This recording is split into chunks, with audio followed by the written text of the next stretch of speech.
La louange tout entière revient à Allah. Que les éloges, que les éloges et le salut d'Allah soient sur le messager d'Allah, ainsi que sur sa famille, ses compagnons et ceux qui l'ont suivi. Il y a dans la biographie des prophètes une morale et des leçons à en tirer. Et celle du bien-aimé d'Allah Ibrahim, paix sur lui, a un lien fort dans certaines de ses pages avec le Hajj, le pèlerinage et la maison sacrée d'Allah. Ibrahim, paix sur lui, a amené son fils Ismaïl et sa mère et les a laissés à l'endroit dans lequel la maison sacrée fut construite par la suite, près d'un arbre au-dessus de Zamzam, à l'endroit le plus élevé de la mosquée. Il n'y avait aucun signe de vie apparent, ni être humain, ni eau. Il leur a laissé des dattes et de l'eau, puis il prit la route vers l'endroit d'où il était venu. La mère d'Ismaïl le suivit et lui dit : « Ô Ibrahim, où vas-tu en nous laissant dans ce oued dans lequel il n'y a aucune vie ?» Elle répéta cela plusieurs fois, sans qu'il ne lui réponde, jusqu'à ce qu'elle dise : « Est-ce Allah qui t'a ordonné cela ? » Il répondit : « Oui. » Et à elle de dire : « Alors il ne nous abandonnera pas. » Une situation stupéfiante et étonnante, et le haut niveau de fermeté lors d'une épreuve n'est atteint que par les grandes personnalités, grandes par leur foi, leur certitude et leur confiance totale. Des phrases courtes mais profondes dans le sens : « Est-ce Allah qui t'a ordonné cela ? Alors il ne nous abandonnera pas, dit-elle. Elle dit cela à un moment où elle savait avec certitude que son mari allait la laisser dans un désert où il n'y a pas de compagnie et où il n'y a rien. Celui qui lit cette histoire tout en étant non-croyant dira que c'est qu'une invention et de l'imagination et que la raison ne peut l'accepter. Mais les cœurs pleins de foi comprennent que celui qui place sa totale confiance en Allah comme il se doit, alors il le protégera, le préservera, lui donnera subsistance et lui suffira. Il ne convient pas que l'on passe indifférent sur ces phrases pleines de certitude et de leçons, jusqu'à ce que l'on soit apaisé sur le fait qu'on ait tiré une part de celle-ci et que l'on sache qu'Allah n'abandonne pas ses serviteurs et ses alliés. Le cœur plein de certitude en son Créateur et en sa promesse a une profonde histoire avec son Créateur. Il se rappelle de son Seigneur durant les moments d'aisance. Allah se rappelle donc de lui durant les moments difficiles. Son cœur a compris que la solitude du désert n'est pas présente avec la proximité d'Allah, ainsi que la confiance totale en celui qui a créé l'univers et qui détient dans sa main les trésors des cieux et de la terre. La mère d'Ismaïl trouva la récompense de sa bonne opinion de son Seigneur, ainsi que pour son fils et même pour tout le monde. L'eau Zamzam jaillit entre ses mains, cette eau qui devint une nourriture et une cause de guérison des maladies. Allah a éternisé l'évocation de la mère d'Ismaïl partout dans le monde. En effet, à chaque fois qu'une personne fait les trajets entre Safa et Marwa, par adoration envers Allah, cette histoire lui vient à l'esprit en hommage à elle et élevant son rang par cela. Médite la situation de la mère d'Ismaïl, ainsi que sa confiance en son Seigneur. La peur ne lui vint pas à l'esprit malgré la solitude dans l'endroit où elle était, sans présence ni de vie humaine, ni de nourriture, ni de boisson. Si tu compares cela avec nous aujourd'hui, qui avons tout autour de nous, tu seras certes étonné de l'emprise qu'ont sur nous la tristesse, l'inquiétude et la peur pour notre subsistance, nos enfants et notre futur, par peur des maladies, du lendemain et de ce qui est inconnu. La base de cela est la faiblesse de la certitude et de la confiance en Allah. Allah a ordonné à son bien-aimé Ibrahim, paix sur lui, de construire la maison sacrée. Son fils Ismaïl amenait les pierres et lui construisait. La construction de la Kaaba n'était qu'en pierre, ne pouvant en aucun cas nous être utile ou encore nous nuire. Le caractère légiféré des actes concernant la Kaaba vient de la législation d'Allah et de son ordre à donner de l'importance à la maison sacrée, ainsi que de faire la circumambulation autour. Prenons exemple dans cela sur notre prophète Mohammed, éloge et salut d'Allah sur lui. Si Allah n'avait pas légiféré le fait d'embrasser la pierre noire, comme nous l'a enseigné le messager d'Allah, éloge et salut d'Allah sur lui, nous ne l'aurions pas fait. Car la pierre ne peut ni être utile, ni nuire, et n'est pas adorée. Omar qu'Allah l'agrée a dit : je sais certes que tu es une pierre, tu ne peux ni nuire ni être utile. Et si je n'avais pas vu le messager d'Allah, éloge et salut d'Allah sur lui, t'embrasser, je ne t'aurais pas embrassé. Rapporté par Al-Bukhari et Muslim. Et ceci est la même chose. Et ceci est la même chose dans toutes les visites légiférées. Comme mosquée ou tombe ou endroit ou encore lieu de bataille, on ne dépasse pas les limites pour lesquelles ces visites ont été légiférées, telles que le fait de tirer des leçons et de se rappeler. En effet, une pierre reste une pierre, et de la terre reste de la terre. Elles ne peuvent ni nuire ni être utiles. La construction de la maison sacrée d'Allah est une œuvre grandiose et pieuse d'un rang élevé. C'est aussi un honneur qui n'a pas de semblable qu'ont eu Ibrahim et son fils Ismaïl, paix sur eux. Tout au long de la construction et à la fin de celle-ci, ils invoquaient Allah en disant, comme rapporté dans le Coran selon la traduction des sens du verset, « Veuille Seigneur accepter cette œuvre de notre part, tu es en vérité celui qui entend tout et sait tout. » Une imploration humble et une humilité accompagnée des meilleures œuvres pieuses. Ceci est l'état des gens de la foi et de piété. Ils ne se vantent pas de leurs œuvres devant Allah et ils ne se targuent pas de leur obéissance comme s'ils avaient donné une utilité à Allah par un pèlerinage, une prière ou une aumône. Il convient plutôt aux croyants de considérer minime tout acte effectué dans le sentier de la satisfaction d'Allah, exalté soit-il. Les œuvres pieuses tournent autour de l'acceptation, et ceci est l'objectif des œuvres. Fait partie de la tromperie, le fait que la personne effectue des œuvres pieuses, puis autorise l'ostentation à s'introduire pour détruire les récompenses de ses œuvres, depuis les racines et les rendre poussière.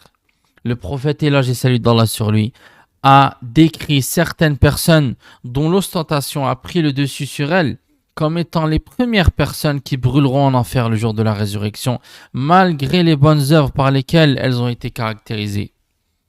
Par exemple, une personne qui lisait le Coran pour que l'on dise de lui, pour que l'on dise d'elle qu'elle est bon lecteur. Une personne qui a dépensé beaucoup d'argent pour que l'on dise d'elle qu'elle est généreuse. Et une personne qui a combattu pour que l'on dise d'elle qu'elle est courageuse. La Mecque et la maison sacrée d'Allah ont une grande part des invocations du bien-aimé d'Allah Ibrahim, paix sur lui. Elle a atteint une place grande et élevée pour une chose grandiose. Selon la traduction des sens du verset, il est dit « Ô notre Seigneur, j'ai établi une partie de ma descendance dans une vallée sans agriculture, près de ta maison sacrée, Al-Kaaba. Ô notre Seigneur, afin qu'ils accomplissent la prière, fais donc que se penchent vers eux les cœurs d'une partie des gens et nourris-les de fruits, peut-être seront-ils reconnaissants. » Une invocation qui dépassa les nuages et les cieux jusqu'à se stabiliser auprès d'un roi omnipotent. Les cœurs s'envolent et s'empressent avant les corps. L'envie devance les étapes. Les groupes des personnes arrivent de partout avec un amour qui facilite toute difficulté, un plaisir qui fait fondre tout obstacle dans une rencontre islamique qui n'a pas de semblable. Les différences ont disparu, le nationalisme a fondu et les différentes nationalités se sont rencontrées. Malgré les langues nombreuses et différentes, les voilà qu'ils prononcent tous la même phrase en une langue unique pour un Seigneur unique. Labbaik Allahumma labbaik. Me voilà, ô Seigneur, me voilà. Afin que ce rassemblement béni concrétise son objectif et puisse effectuer ses rites, le noble prophète Ibrahim, le bien-aimé, invoqua son Seigneur en disant, comme il est dit sur la traduction des sens du verset, « Ô mon Seigneur, fais de cette cité un lieu de sécurité et fais attribution des fruits à ses habitants. » Allah, exalté soit-il, exauça son invocation et fit de la Mecque un endroit que les gens recherchent et dans lequel ils sont en sécurité contre toute peur. Il n'y a pas une personne arrogante voulant faire du mal qui y entre sans qu'Allah ne la brise. Oui, car la sécurité est très importante et en absence de sécurité, les bénéfices et bienfaits religieux et de la vie d'ici-bas s'arrêtent. Le bien-aimé d'Allah Ibrahim, paix sur lui, a parcouru la terre d'Allah en appelant au tawhid, le fait d'unifier Allah dans l'adoration, afin d'ancrer la croyance. Il a discuté avec An-Namrud, qui prétendait la divinité lorsqu'il dit, comme il a été rapporté dans le Coran, selon la traduction des sens du verset, il dit « Je donne la vie et la mort ».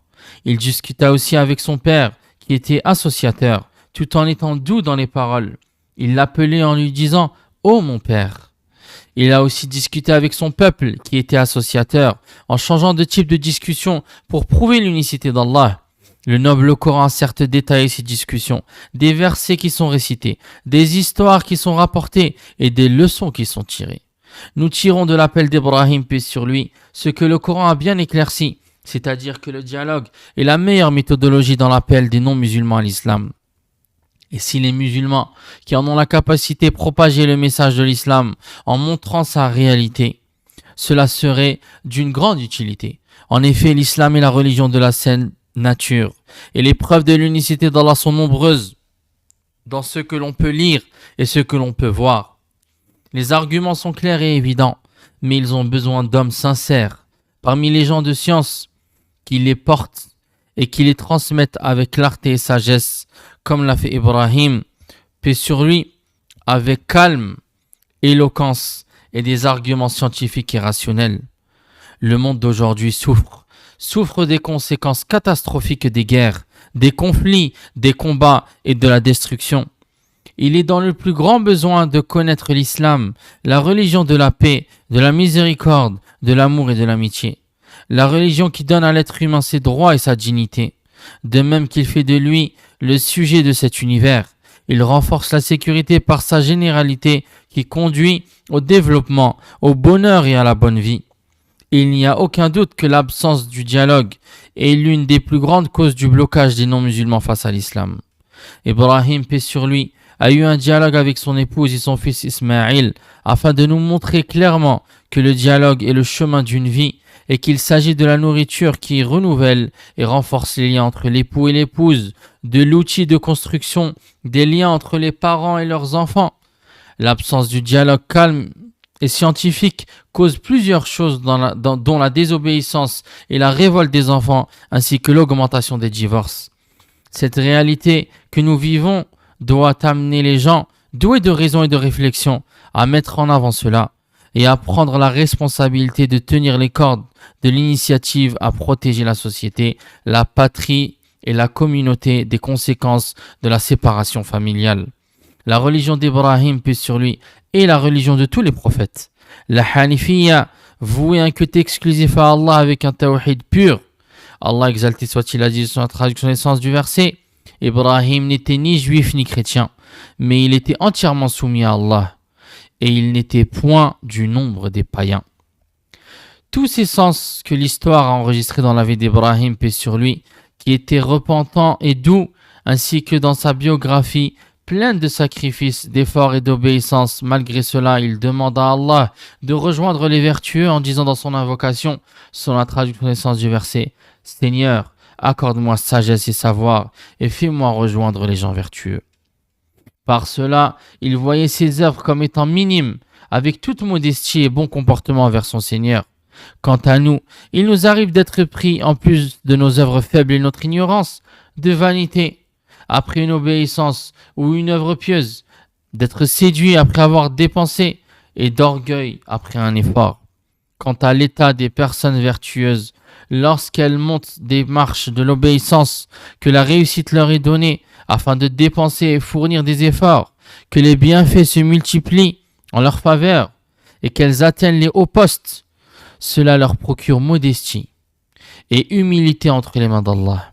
Ô Allah, fais-nous mourir soumis à toi en tant que musulmans et fais-nous rejoindre les vertueux.